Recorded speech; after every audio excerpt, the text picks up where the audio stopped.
This is the Geospatial Criminal Tracker demo. Convicted offenders, as well as suspects awaiting trial, are frequently required to wear ankle bracelet monitors.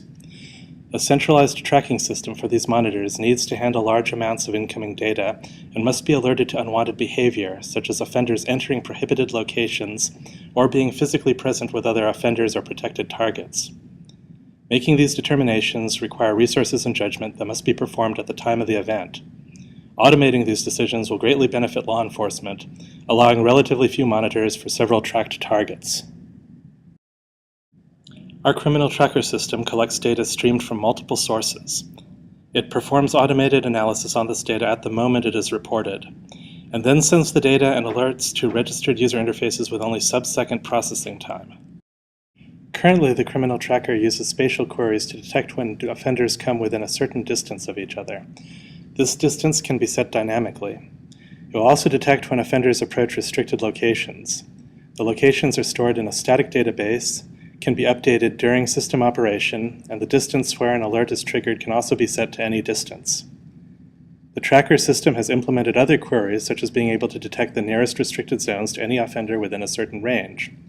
Our demonstration UI, however, does not show the results of such queries as it is focused on real-time events. In order to be compatible with a wide number of possible front ends, we have decided to use the JSON object protocol to output our data.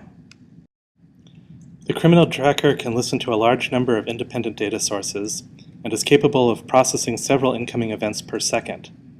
The number of queries that can be performed on the data is easily extendable, as well as the variety of static data that can be employed. This is the Geospatial Criminal Tracker user interface. In this demo, simulated GPS traces are used to give an overview of the system. In the left column, a stream displays alerts in real time as they are pushed from Stream Insight.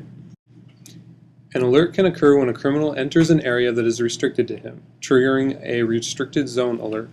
Or a proximity alert can occur when multiple criminals gather too close to one another. On the right-hand column is a map that displays real-time activity of criminals and restricted zones. Currently, there are 3 restricted zones displayed, all of which are areas 2 criminals cannot go. These static areas are stored in the database and pushed to the user interface to be displayed on the map. These are the same areas that are used to calculate the occurrence of an alert. The 2 criminals are represented as points, and locations are updated in real time as their locations change. Criminal 10 is the bottom point, and Criminal 20 is the top point. These locations are also pushed from Stream Insight. At the beginning of the scenario, both criminals begin heading towards the restricted zones.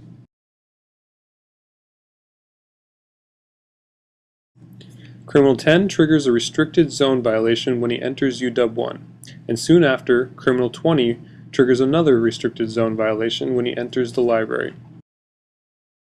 We'll now move on to the next portion of the demo. Both offenders trigger an alert as one enters UW1 and the other enters UW2.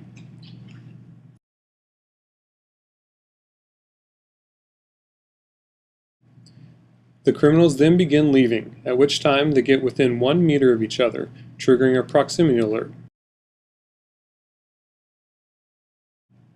Both criminals then leave the scene. Real-time streaming data processing is performed by Stream Insight, using continuous queries that also reference SQL Server spatial and non-spatial data. The architecture demonstrates interoperability by employing multiple technologies, such as Java, C#, and JavaScript. And its well-defined contracts allow for a variety of other technologies to be used for event sources and UI output. Incoming network communication and outgoing communication is multi-threaded to handle multiple ankle bracelets and client UIs. GPS traces are transmitted from the ankle bracelet using HTTP to the trace listener. Criminal Tracker is the main application, containing the Stream Insight server, which acts as the observer receiving each trace. All traces are processed by Criminal Tracker using SQL Server data and user-defined functions, and pushed to the UI and logged to the database. Possible future work includes creating more queries to detect new alerts, as well as a configuration user interface, in which a dispatcher can add, remove, and modify offenders, users, and locations.